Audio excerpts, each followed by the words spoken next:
Friends, మీకు scam అంటే తెలుసు కదా. స్కామ్ అంటే ఏంది? హిడెన్ ఎజెండా పెట్టుకొని లోపల పైకి వచ్చి ఒక రకంగా ఏదో రకంగా ఇంటరాక్ట్ చేసి ఒక తీయగా మాట్లాడి మీ దగ్గర ఉన్న విలువైన ఏవైతే ఉన్నాయో అవి తీసుకెళ్ళిపోవడం. సో మన తెలుగు వాళ్ళ మీద జరుగుతున్న అతి పెద్ద స్కామ్ చెప్తా. This is very big scam with the కొన్ని జనరేషన్స్గా మన మీద జరిగిన స్కామ్ ఇది కులం బోర్డు లేదా కులం తోకల స్కామ్. మీరు ఇప్పుడు సమాజంలో రెడ్డి రెడ్డి అని ఇంత చూస్తున్నారు కదా, ఇంతమంది. నేను చిన్నగా ఉన్నప్పుడు వీళ్ళు చెప్పిన దాని ప్రకారమే తీసుకుందాం. రెడ్లు ఎంతవరకు ఉండాలి? ఎప్పుడు 8వ శతాబ్దంలో ఎప్పుడో ఎవరో ఒకడిద్దరు పెట్టుకున్నారు రాజులు. సో వాళ్ళు ఎంతమంది వారసత్వాలు తీసుకున్నా కూడా 1000 మందికి పై అవ్వకూడదు ఈరోజు వరకు. కానీ ఈరోజు నాకు కొన్ని లక్షల మంది ఎట్లా తయారైనరు? అసలు ఎందుకు వీళ్ళందరూ తోకలు పెట్టుకుంటున్నారు? వేరే వాళ్ళందరూ కూడా తోకలే ఎందుకు పెట్టుకుంటున్నారు? అసలు దానిలో లాజిక్ ఏంది? ఒకసారి దీని గురించి ఆలోచిద్దాం. నేను చెప్పడం కదా, మీ అంతటా మీరు ఏం బెనిఫిట్ వాళ్ళకి, అసలు ఎందుకు పెట్టుకుంటున్నారు, అసలు ఎందుకని అంత పిచ్చి లెక్క తయారైపోతున్నారు వీళ్ళు అని మీరు ఆలోచిస్తే మీకే అర్థమవుతుంది ఇది ఒక పెద్ద స్కామ్ అని. ఈ స్కామ్లో బేసికల్గా 2 రకాలుగా ఉంటుంది. ఒకటి, మిమ్మల్ని ఒకటి దగ్గర ఉన్నవాడు కులం బోర్డుని ఫెమిలియర్ చేయడం. రెండవది, ఎక్కడో ఉన్నవాడు ఆ ఫెమిలియారిటీతో లబ్ధి పొందడం. ఇంకేంటంటే, ఇంకో రకంగా చెప్పాలంటే గ్రోత్ ప్రకారం మీ పక్కన ఉన్నవాడు మీకు విశ్వాసాన్ని, ఒక నమ్మకాన్ని కలుగజేస్తే మీకు ఆ నమ్మకంతో మీరు దూరంగా ఉన్న ఇంకొకరికి మీరు ఓట్లు వేయడం, లేదా వానికి నీకు ఒక నమ్మకం లాగా నీకు అనిపించడం నీకు అనిపించడం వల్ల నువ్వు బాగుపడతావేమో అన్న ఒక ఆలోచన నీకు రావడం, దానివల్ల వాడిని ఆకర్షితుడయ్యి నువ్వు ఓట్లేస్తూ వాడి బిజినెస్లోకి వెళ్తావు. అంతే తప్ప you are not part of their game. అది ఎప్పుడు వాళ్ళే. వాడొచ్చేసి ఏం చేసుకుంటాడు? ఆ బోర్డు పెట్టుకున్నో ఆ తోక పెట్టుకున్నో పైకి లేపుకుంటాడు. సో ఈ స్కామ్ అనేది కొన్ని జనరేషన్స్కి మనం జరగడం వల్ల వాళ్ళకు వచ్చే బెనిఫిట్ల పరంగా అందరూ ఇప్పుడు వాళ్ళ లెక్క ప్రకారము వాళ్ళు మ్యాక్సిమం 1000 పాపులేషన్ దాటకూడదు రెడ్డి అని. అసలు రెడ్డి అని పెట్టుకోవడమే ఒక స్కామ్. అది అందరం మనుషులమే. భారతదేశం మొత్తం సర్నేమ్స్ ఫ్యామిలీ, ప్రపంచం మొత్తం సర్నేమ్ నేమ్సే ఉంటాయి. ఈ కొత్తగా ఎక్స్ట్రా బోర్డ్స్ ఉండవు, ఈ లింకులు. అసలు ఒరిజినల్గా అది ఎట్లా పెట్టుకున్నోడికి 8వ శతాబ్దంలో మొదలైంది అనుకుంటే అంతకుముందు వరకు ఆ కులం లేదనే కదా అర్థం. సో ఇది ఒక పెద్ద స్కామ్. ఇది ఒక చాలా పెద్ద మోసం జరిగింది. దీనివల్ల మన యొక్క మెయిన్ విలువైన వస్తువులు ఏంటి? మన ఇన్ఫ్లుయెన్స్ ఇన్ ద సొసైటీ, మన power in the society, and మన ఆధిపత్యం అనే అంత మాటలు అవసరం లేకపోయినా మన ఎగ్జిస్టెన్స్కి ప్రాబ్లం అయింది. సో దానివల్ల మనకేమైంది మీరు ఆలోచించుకోండి ఒకసారి. పవర్ ఇన్ఫ్లుయెన్స్ మనకు లేకపోతే మనం ఎటువంటి సిచ్యువేషన్లోకి వెళ్తాం?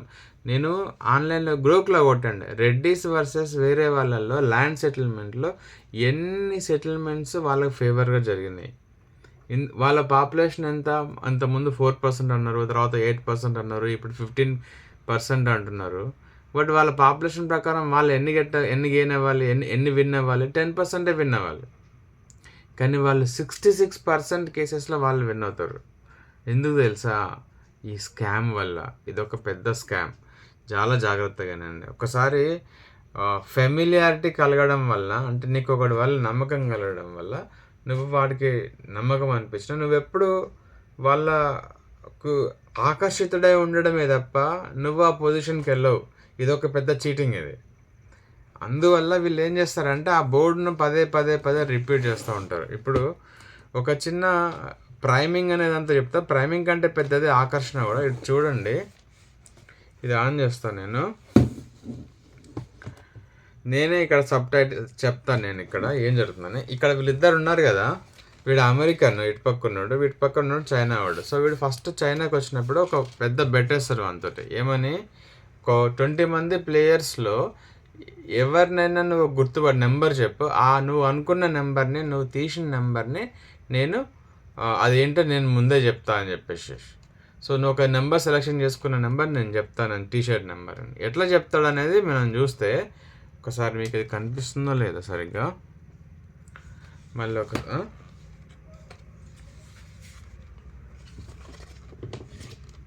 ఇది చూడండి, ఇప్పుడు ఈ ప్లేయర్స్లో ఉన్న నెంబర్ వీడు చెప్పాలి. వీడు ఎట్లా చెప్తున్నాడు అంటే వీనికి ఎట్లా తెలుస్తుంది వీడు ఏం చూస్ చేసుకోబోతాడని. ఎందుకంటే వీడిని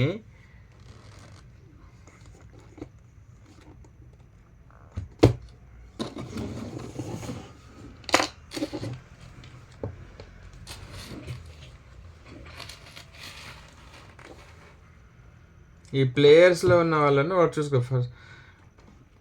సో ఇంతమంది ప్లేయర్స్లో ఒక నెంబర్ చూస్ చేసుకొని నేను చెప్తా అని చెప్పిండు కదా. సో మన ఎలక్షన్స్లో కూడా మనం అట్లానే ఇంతమంది ఉన్నారు కదా, వాడు గెలుస్తారని నమ్మకం మనకి ఎట్లా వస్తుంది? రెడ్డిస్కి ఎట్లా వస్తుంది అంటే వాళ్ళు ఈ వ్యక్తికి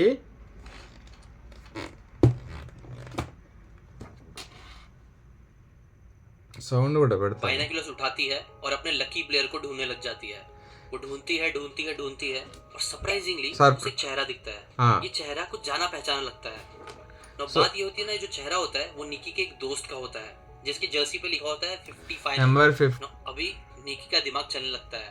उसको समझ में आ जाता है इधर कुछ तो प्लान है कि निकी का दोस्त कोई प्लेयर नहीं होता है, वो तो सिर्फ एक नॉर्मल सा इंसान होता है, बट वो उस फील्ड पे क्या कर रहा है.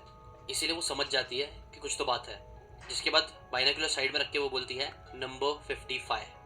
नाउ चाइनीज जो मैन होता है वो स्माइल करने लगता है और अचानक से उसकी स्माइल गायब हो जाती है. वो बोलता है इम्पॉसिबल. वो पीस ऑफ पेपर को ओपन करता है और सबको दिखाता है. उस पर लिखा होता है नंबर 55. जिसके बाद निकी और उसकी गर्लफ्रेंड $2 मिलियन कैश का सूटकेस भर के वहाँ से निकल जाते हैं. अब देखो, ये कहानी सुनने के बाद कुछ लोगों को ना फोकस मूवी की याद आ रही होगी, बट एक्चुअली ये फोकस मूवी का सीन नहीं है. ये एक्चुअल में एक रियल कहानी है निकी आर्मस्ट्रॉन्ग नाम के एक प्रोफेशनल गैम्बलर की, एक कॉन्फिडेंस ट्रिक्स्टर की, जो कई सारी क्रेजी स्ट्रैटेजीज का यूज करके स्कैम करता था. और यहाँ पे साइकोलॉजी ट्रिक का यूज किया था जिसके बारे में आपने शायद सुना भी होगा कई बार, जिसे बोलते हैं प्राइमिंग. देखो बात ये थी ना कि निकी उस चाइनीज आदमी को पहले से ही जानता था. वो चाइनीज एक बिलियनर था जिसे गैम्बलिंग. సో బేసికల్గా ఏంటంటే ఇప్పుడు ఆ నెంబర్ 55 అనే దాని మీద వాడే గెలుస్తానికి వీడు ఒక ప్లాన్ చేసాడు అన్నట్టు. ఏంటంటే ప్రతి చోట వీడు పోయే ప్రతి మూమెంట్లో వీనికి నెంబర్ 55 అనేది చూపెట్టాడు. निकी ने जानबूझ के उसके सीट के पास ही अपनी सीट भी बुक करी थी और वो जानबूझ के अपनी गर्लफ्रेंड के शॉपिंग मॉल्स, इवन उस $1 मिलियन की, वो एक्चुअली पूरी प्लान्ड थी. देखो बात ये थी ना कि निकी ने बहुत पहले से ही उस चाइनीज आदमी को नंबर 55 से प्राइम कर दिया था. जैसे कि फॉर एग्जांपल वो चाइनीज आदमी जब से यूएसए आया हुआ था, वो जो भी रास्ते से गुजरता था 55 दिखाया जाता था. अब कॉन्शियसली तो वो चाइनीज आदमी वो 55 नंबर को देख रहा नहीं था. कॉन्शियसली उसकी नजर बिलबोर्ड्स पे, कई सारे लोगों के कपड़े, शॉपिंग मॉल्स, इवन उसकी गाड़ी का नंबर, उसके रूम का नंबर, उसको जो बिल दिया जाता था, उसके लास्ट के डिजिट्स, ये सब जानबूझ के 55 छपाया जाता था. 55 నెంబర్ అనేది వీడు పెట్టాడు అన్నమాట. ఇది ఒక స్కామ్. ఇది डिजाइनों में भी जानबूझ के 55 नंबर्स को छुपा के बनाया गया था. इनफैक्ट वहां पे एक सॉन्ग भी प्ले कर दिया जा रहा था, चाइनीज सॉन्ग, जिसका ट्रांसलेशन आता है 55 डेज एट पैकिंग. ऐसी कई सारी चीजें जिसपे वो चाइनीज ప్రతి దాంట్లో కూడా फोकस भी नहीं कर रहा था. उस सारी चीजों 55 అనే నెంబర్ పెట్టడం వల్ల వాడు 55 చూస్ చేసుకుంటాడు అన్నట్టు. दोस्त है उसको भी एक दो बार उस चाइनीज आदमी के रास्ते में लाया गया था ताकि उसका फेस भी थोड़ा फेमिलियर हो जाए. ఎంత మోసం తెలుసా? उस चाइनीज आदमी को एक आदमी चुनने बोला, उसको पता नहीं था, बट सबकॉन्शियसली उसके दिमाग में 55 नंबर ही क्लिक हुआ. ఓకే, వాడు సబ్ కాన్షియస్ లో వానికి ఫెమిలియర్ అనిపిస్తుంది, 55 నెంబర్ క్లిక్ చేసుకుంటాడు. चाइनीज आदमी को लग रहा था कि ये बस एक लक की और एक इंस्टिंक्ट वाली बात है, बट ऐसा कोई इंस्टिंक्ट नहीं था. इसके पीछे का प्रिंसिपल था प्राइमिंग. वो 55 नंबर से प्राइम्ड हो चुका था. प्राइमिंग के बारे में बहुत सारे लोग बहुत सारी बातें करते हैं, बट చాలా మంది చాలా చెప్తారు. ये स्टोरी उसका ही अच्छा एग्जांपल है. कुछ लोग होते हैं वो अपने आप को गलत चीज. సో వాడు పుట్టి పెరిగినప్పటి నుంచి మనకి ప్రతిదీ 55 అంటే ప్రతిదీ 55 అనేది చూపెట్టడం వల్ల, అంటే వీడు పుట్టి పెరగడం కాకుండా వీడు అమెరికాకి వచ్చినప్పటి నుండి వానికి 55 అని చూపెట్టడం వల్ల వాడు ఏమైందంటే 55 అనే నెంబర్కి ప్రైమింగ్ అయింది. సో వాడు 55 నెంబర్ చూస్ చేసుకోమంటే వాడు 55 నెంబరే చూస్ చేసుకుంటాడు. అంటే వాడు 55 నెంబరే చూస్ చేసుకుంటాడని వీరికి తెలుసు. అట్లనే మన సమాజంలో ప్రతి చోట వీళ్ళు కులంతోకలు పెట్టుకొని తిరగడం వల్ల మన కులంతోకలు పాపులర్ అయిపోతే ప్రజలు మన దగ్గరికే ఈజీగా వస్తారు. అది ఇక్కడ ట్రిక్, ఈ స్కామ్. ప్రజలు మన దగ్గరికే అలవాటు అవుతారు, లేదంటే ఒక వానికి కన్వీనియంట్ అనిపిస్తుంది, తెలిసిన దాని లెక్క అనిపిస్తుంది. నేను మొన్న ఒక ఎగ్జాంపుల్ చెప్పిన, ఏమని, ఒక 100 గ్రూప్స్ ఉన్న చోట ఇట్లా 100 గ్రూప్స్ ఉన్న చోట ఒక్కొక్క గ్రూప్లో ఒక్కొక్క రెడ్డి అని ఉంటే ఆ 10 మంది వాడు ఫ్రెండ్ లాగా పరిచయమైన ఆ 10 మందికి తెలియకుండా వాడు రెడ్డి అనే తోకని వాడు ప్రైమింగ్ అంటే అలవాటు లేదంటే దాన్ని ఒక తెలిసిన పదంలాగా తెలిసినలాగా తయారు చేస్తున్నాడు. అంటే ఒక నమ్మకాన్ని పుట్టిస్తున్నాడు. సరే మన ఫ్రెండ్ వీనిలాగా ఇట్లా ఉన్నది మనకని చెప్పి రిలేషన్షిప్. సో ఈ 100 గ్రూప్లో ఉన్న వాళ్ళు వేరే దగ్గరికి పోయినప్పుడు వాళ్ళు ఆ ఏరియా వదిలేసి వేరే గ్రూప్ దగ్గరికి, అంటే 100 గ్రూప్లో 1-2 నెంబర్ వేసుకుంటే ఫస్ట్ గ్రూప్ నుంచి సెకండ్ గ్రూప్కి వేరే వాడన్నా పోతే వానికి అక్కడ ఎవరు తెలిసినాడు అనిపిస్తాడు, ఆ రెడ్డి అనే బోర్డు ఉన్నోడే. అంటే మెల్ల బోర్డులు వేసుకుని తిరుగుతారు కదా, పేరు ఏందా అంటే రెడ్డి, షాప్ పెట్టుకోమంటే రెడ్డి. సో అక్కడికి పోగానే అరే వీడు మనోడే అన్నట్టుగా తెలిసినాడు, మా ఫ్రెండ్ లాంటి వాడు. అంటే ఇదే రిలేషన్ వాడు అక్కడ ఎక్స్పెక్ట్ చేసి అక్కడికి పోయి వాళ్ళ దగ్గరికి పోయే ఛాన్స్ ఉంటుంది. 50% ఛాన్స్ అక్కడికే ఉంటుంది. వీడికి 100% చెప్పాడు కానీ 50% చెప్పిన వేసుకున్నా కూడా అట్లా 100 గ్రూపులకి 50% చెప్పిన ఛాన్సెస్ వేసుకున్నా కూడా ఒక కస్టమర్కి ఒక రెడ్ బోర్డు పెట్టుకున్నవాడికి 5 కస్టమర్స్ వస్తే మిగతా వాళ్ళందరూ 900 మందికి వచ్చే కస్టమర్స్ 500. వాళ్ళకి 500 మళ్ళీ మొత్తం 10 గ్రూపులు కదా, అందరు వేరే దగ్గర పోతుంది. ఒక రెడ్డి అంటోడికి 5 కస్టమర్స్ యావరేజ్గా వస్తే వేరే వానికి 0.5 వస్తారు. అంటే 900 మందికి వచ్చే కస్టమర్లు 500 మందికి తగ్గిపోతారు కౌంట్ అనేది, వాళ్ళకి పెరిగిపోతుంది. దీనివల్ల ఏమైంది, 10 times మనకంటే ఎక్కువ కస్టమర్స్ వస్తారు, 10 times మనకంటే ఎక్కువ ఓట్లు వస్తాయి. ఎందుకు, రెడ్డి అని బోర్డు పెట్టుకోవడం వల్ల. ఇది ఇంత పెద్ద స్కామ్ ఉంది దీని వెనకాల. పెద్ద మైండ్ ఎవడో కానీ పెట్టినప్పుడు నార్మల్గానే పెట్టుంటాడు కానీ ఇది ఒక పెద్ద స్కామ్ లాగా నడవడం వల్ల అందరు పెట్టుకోవడం లాభం పొందడం, పెట్టుకోవడం వాడి వ్యాపారాల లాభం, బిజినెస్ లాభం. అందుకే ల్యాండ్లు పెరిగిపోతూ ఉంటాయి, ఇల్లు పెరిగిపోతూ ఉంటాయి, పాలిటిక్స్ పెరిగిపోతూ ఉంటుంది, పైసలు పెరిగిపోతూ ఉంటాయి. ఇక వాళ్ళకి పవర్ కాకపోతే ఏమొస్తుంది. ఇప్పుడు ఈరోజు ఐటీ జాబ్స్ వచ్చినాయి కాబట్టి మనకి ఇంత బతుకుంది, లేకపోతే అంతకుముందు ఎక్కడున్నది. వీళ్ళు ఉన్న చోట ఎక్కడ కూడా పేదరికం ఎందుకు ఉంటుందంటే ఇందుకే అన్ని చోట్ల వాళ్ళ చేతిలోనే ఉండేటి ల్యాండ్స్ అన్ని కానీ ఇవి కానీ. ఎందుకంటే దాని వెనకాల ఉన్న ప్రిన్సిపల్ ఇది ఇంత పెద్ద స్కామ్ మనం తెలుగు ప్రజల మీద నడిచింది. ఇప్పుడైనా దయచేసి వీళ్ళ గురించి తెలుసుకోమని నాదొక ప్రార్థన. మీరు ఒక్కసారి మీ అంతటా మీరు ఈ రెడ్డి అని బోర్డులు పెట్టుకోవడం వలన, ఏదో కులం బోర్డులు పెట్టుకోవడం వలన, ఇప్పుడు గౌడ్ అని స్టార్ట్ చేస్తున్నారు కదా, ఏం లాభం వాళ్ళకి అని ఆలోచించండి. మీకే అర్థమవుతుంది. వాడు కులం బోర్డు పెట్టుకుంటే నీ దగ్గరికి ఎందుకు వస్తుంటే వాడి టార్గెట్ నువ్వు. కులం బోర్డు పెట్టుకున్న టార్గెట్ కులగజ్జి వాళ్ళకి కాదు కానీ కులం బోర్డు ఎస్పెషల్లీ పెట్టుకుని వీడు కులగజ్జి వాళ్ళకి డిఫరెంట్ టైప్ ఆఫ్ కులగజ్జి. వీళ్ళ టార్గెట్ నువ్వు, అందుకు నీ దగ్గరికి వస్తారు వీళ్ళకు మోసం చేయాల్సింది నిన్ను, వీళ్ళకు ఓట్లు కావాల్సింది నీ దగ్గర నుంచి, వీళ్ళ వ్యాపారాలు కావాల్సింది అందుకు నీతో తీయగా మాట్లాడతారు, నువ్వంటే ఇష్టంతో కాదు. ఇంత పెద్ద స్కాము కుట్ర ఉన్నది దీని వెనకాల.